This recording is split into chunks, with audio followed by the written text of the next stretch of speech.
신영목의 X10입니다. 양궁에서 이제 그 관역의 정중앙을 맞추면 과거에 10점이었는데 지금은 11점을 주려고 테스트를 한답니다. 뭐 다가오는 대회에서부터 이걸 뭐 적용한다는 얘기가 있는데 주식시장에서도 그런 정중앙을 관통할 수 있는 종목이 뭐냐, 10배 이상의 수익을 노릴 수 있는 종목을 찾아보는 시간이죠.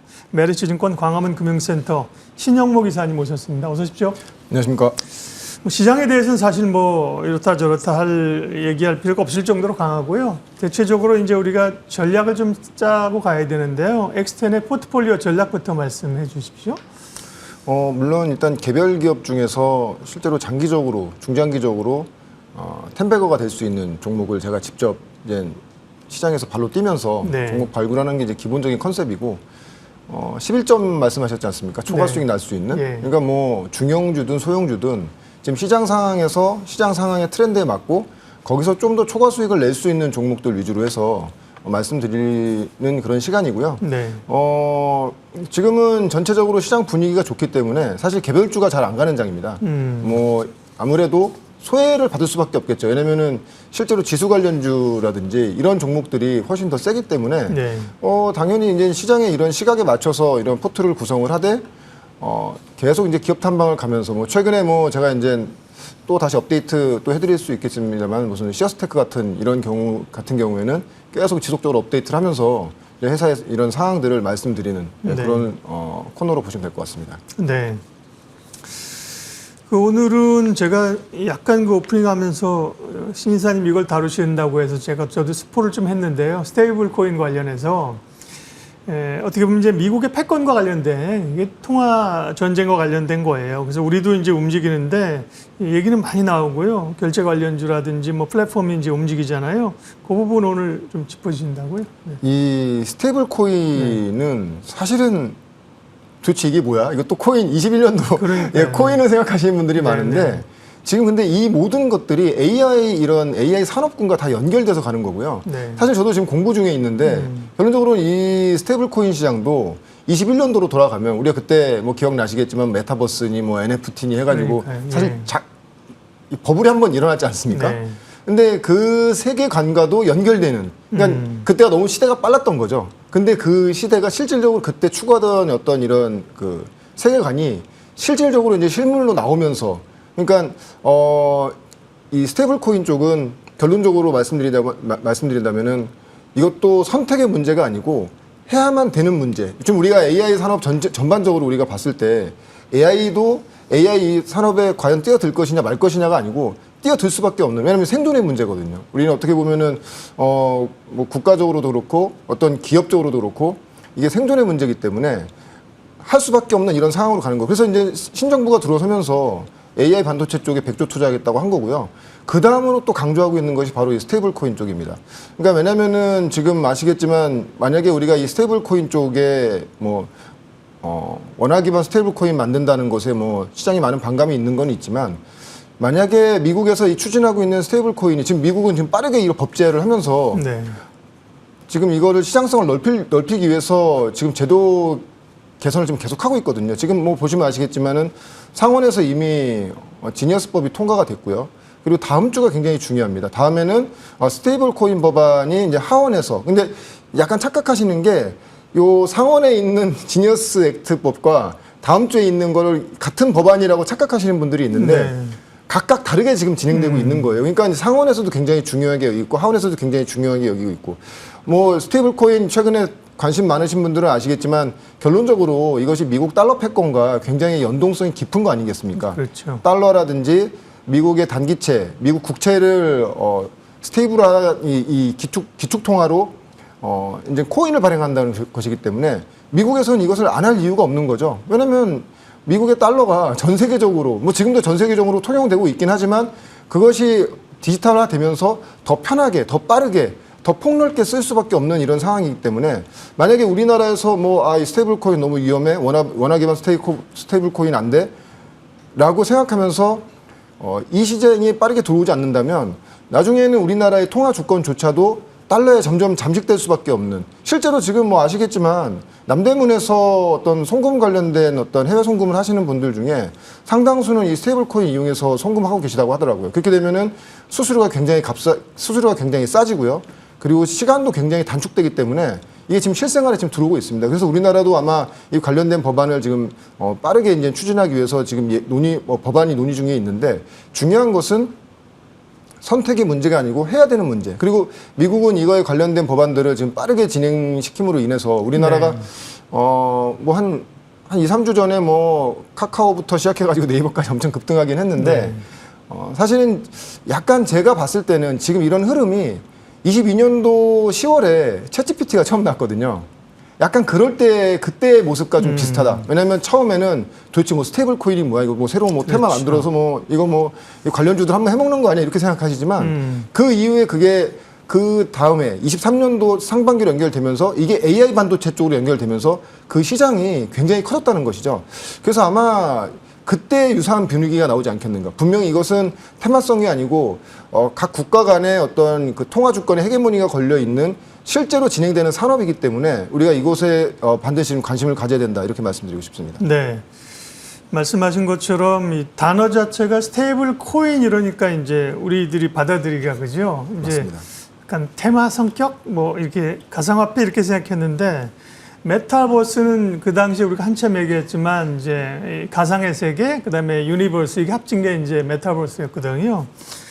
스테이블 코인도 만약에 디지털 에셋 뭐 이렇게 됐으면 훨씬 더 가까웠을 때, 코인 이러니까 약간 좀 폄훼를 했었는데 그거보다 훨씬 큰 글로벌 흐름들의 변화를 타고 있다. 다시 좀 말씀하신 것처럼 생각을 해봐야 될, 긍정적으로 투자자 입장에서는 접근해봐야 될 게 맞습니다. 저 동의하고. 다만 그 다음에 이제 문제가, 그러면 이걸 주도하는 게 한국이냐 한은이냐, 그건 아니거든요, 사실은. 그죠? 미국 중심의 자기의 패권을 위한 거기 때문에 한국에서 이 관련된 흐름을 어떻게 볼 거며 관련된 종목을 어떻게 찾을 것이냐가 이제 우리의 항상 고민이잖아요. 맞습니다. 그 미국 같은 경우에는 민간 주도로 지금 이거를 진행하려고 하는 의지가 굉장히 강하거든요. 네. 왜 그러냐면은 항상 민간이 정부가 진행하는 것보다 더 빠르게 이 산업을 키운다는 것을 미국은 산업적으로 벌써 이해하고 있는 거죠. 왜냐하면 사실 아시겠지만 스페이스 X 같은 경우에 이제 오히려 나사가 그러게요. 스페이스 X의 기술을 지금 네. 의존할 정도로 항상 민간에 맡기면 항상 더 빠르거든요. 그래서 민간 주도로 될 가능성이 굉장히 높고, 그래서 지금 뭐 아시겠지만 메타라든지 아마존이라든지 뭐 이제 코인베이스라든지 다 하겠죠. 왜냐하면 법제화를 풀어준다고 하면은. 근데 반대로 우리나라 같은 경우에는 한국은행 총재도 얘기를 했지만은 이것이 사실 법의 테두리 안에 놓아야 되기 때문에 은행 주도로 하거나 아니면은 일단은 민간 주도보다는 공공기관 주도, 아니면은 믿을 수 있는 대형 플랫폼 업체 주도로 하기를 선호하는 것 같고요. 그렇지만 중요한 거는 미국과 우리나라의 어떤 뭐 민간 주도다, 뭐 정부 주도다, 이런 것에 약간의 차이가 있고, 특히 우리나라 같은 경우는 CBDC, 중앙암호화폐를 하려고 하는 그런 흐름도 있기 때문에 상충되는 부분이 있거든요, 스테이블 코인과. 근데 이것이 빠르게 법제화를 진행되면서 어느 정도 법제화가 된다고 하면은 네. 실제로 산업군으로 가는 그런 속도는 굉장히 빨라질 수 있다, 이렇게 말씀을 드릴 수가 있겠고, 그렇다면 과연 그러면 우리가 이런 산업 공부 말고 그럼 도대체 누가 어떻게 해서 돈을 벌 것이며 어떤 기업이 수혜가 가장 크겠느냐라고 했을 때, 제가 봤을 때는 뭐 이제 말씀드리겠지만 이제 네이버가 가장 큰 수혜가 되지 않겠는가, 그렇게 생각하고 있습니다. 네이버입니다. 물론 이제 스테이블 코인과 관련돼서 종목을 쭉 열거하자면 네이버보다도 훨씬 더 가볍고 주가에 그 탄력성 있는 기업들이 꽤 있죠, 그죠? 그러나 이제 신영목 이사님의 컨셉과 엑스텐 종목은 네이버인데요. 키워드를 주신 거를 잠깐 소개해드려 보면요. 네이버의 엑스텐 가능성, 스테이블 코인 도입에 수혜를 받을 수 있다. 낮은 수수료와 실시간 정산, 새로운 수익 모델 증가.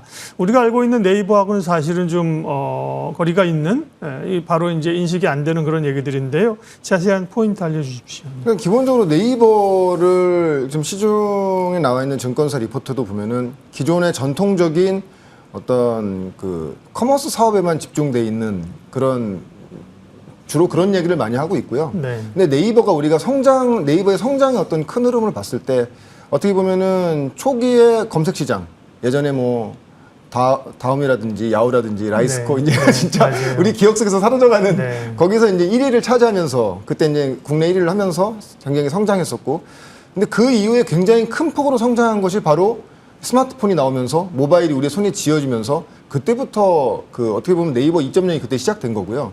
저는 아마 이 스테이블 코인 시장, 그러니까 어떻게 보면 디파이 시장, 이 암호화폐 시장이 열림으로 인해서 네이버가 한 단계 더 크게 성장할 수 있는 시장이 열릴 거라고 보고 있습니다. 왜냐하면 근거로 말씀드릴 수 있는 가장 큰 이유는 뭐냐면 결론적으로는 우리가 지금 네이버를 스테이블 코인이 도입이 된다고 하면 만약 민간 여러 기업에서 도입이 되겠지만 물론 그 원화 기반으로 되겠죠. 어떤 식으로 할지는 향후에 이제 법제화가 되면 나올 수 있겠지만 우리가 코인을 쓴다고 했을 때 과연 공신력 있는 어떤 은행이라든지 플랫폼 업체에 코인을 쓸 수밖에 없다는 것이죠. 물론 코인을 만약에 법제화가 된다고 했을 때 민간 기업에서도 수많은 코인이 나올 수가 있습니다. 물론 거기에 또 원화 기반 아니면 뭐 비트코인 기반, 달러 기반으로 만들 수는 있겠지만 그래도 이제 공신력 있는 플랫폼 업체라고 한다면 우리가 그냥 머릿속에 생각하기로는 카카오와 네이버가 예. 가장 많고요. 특히 이제 네이버 같은 경우에는 지금 실시간 뭐 아시겠지만 네이버페이를 통해서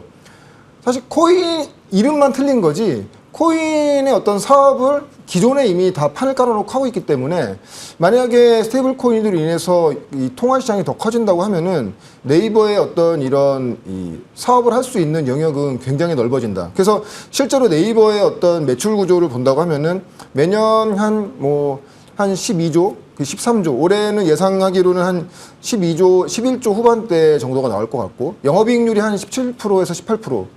대략적으로만 2조에서 2조 3천억 정도 나오는 흐름.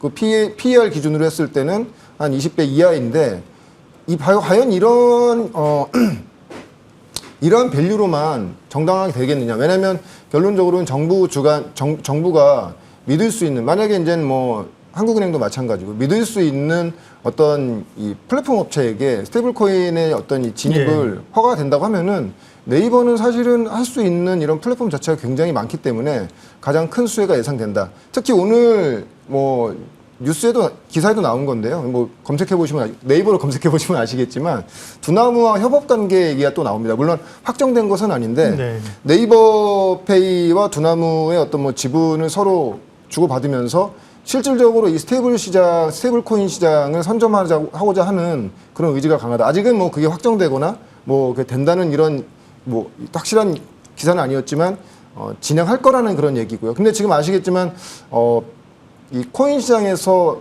가장 큰 1위 업체인 두나무와 그리고 네이버가 같이 협업을 하게 된다고 하면은 사실 우리나라에 굉장히 만약에 스테이블 코인 시장이 원화 기반 스테이블 코인 시장이 열린다고 하면은 가장 공신력 있는 두 기관의 어떤 협업으로 인해서 네이버의 성장성이 굉장히 큰 폭으로 다시 한번 확대되지 않겠는가. 그래서 지금 구간은 말이 많은 구간입니다. 과연 이것이 네이버가 스테이블 코인으로 함으로 인해서 돈을 얼마나 벌 것이며 얼마나 성장이 나올 수 있는지에 대해서 가늠을 지금 할 수 없기 때문에 우리가 이거에 대해서 정확히 네이버가 얼마큼 벌 수 있다고 말씀드릴 수 없지만 지금 현재 기준으로 했을 때 시가총액 기준으로 했을 때 올해 뭐 한 2조 정도, 한 2조 초반 정도의 영업이익을 벌고 영업이익이 한 20배 정도. 근데 만약에 이런 새로운 성장성에서 스테이블 코인 시장까지 네이버가 새롭게 영역 확대되는 이런 구간으로 간다고 하면은 충분히 PER과 밸류를 높여줘야 되는 그런 이유들이 타당하다. 라고 볼 수 있겠고, 특히 뭐 스테이블 코인 쪽 시장에서는 아직까지는 뭐 은행 주도다, 뭐 민간 주도다 나오진 않았지만 네. 확실한 거는 우리가 딱 떠올렸을 때 실질적으로 지금 이미 스테이블 코인과 같은 유사한 사업을 확장하고 있는 네이버가 향후에 스테이블 코인 시장이 열었을 때 가장 수혜성이 크다 이렇게 말씀드릴 수 있겠습니다. 네, 그래서 오늘은 스테이블 코인 관련해서 네이버 우리가 달고 있는 네이버를 주셨고요. 목표가는 33만 원을 제시하셨습니다. 결국은 말씀하신 것처럼 이게 이제 성장적 플랫폼주잖아요. 항상 과거처럼 이제 밸류에 대한 고민들이나 이제 좀 논쟁이 있을 수 있는데요. 그 부분은 아마 신영목 이사님의 또 장점이 한 종목을 얘기하시면 또 리뷰를 계속 해주시니까 그 얘기는 다음번에 또 한번 하도록 하겠습니다. 신영목의 X10 오늘은 네이버 이야기했습니다. 메리츠증권 광화문 금융센터 신영목 이사님 함께했습니다. 인사드리면서 시장공감대 마치겠습니다. 고맙습니다.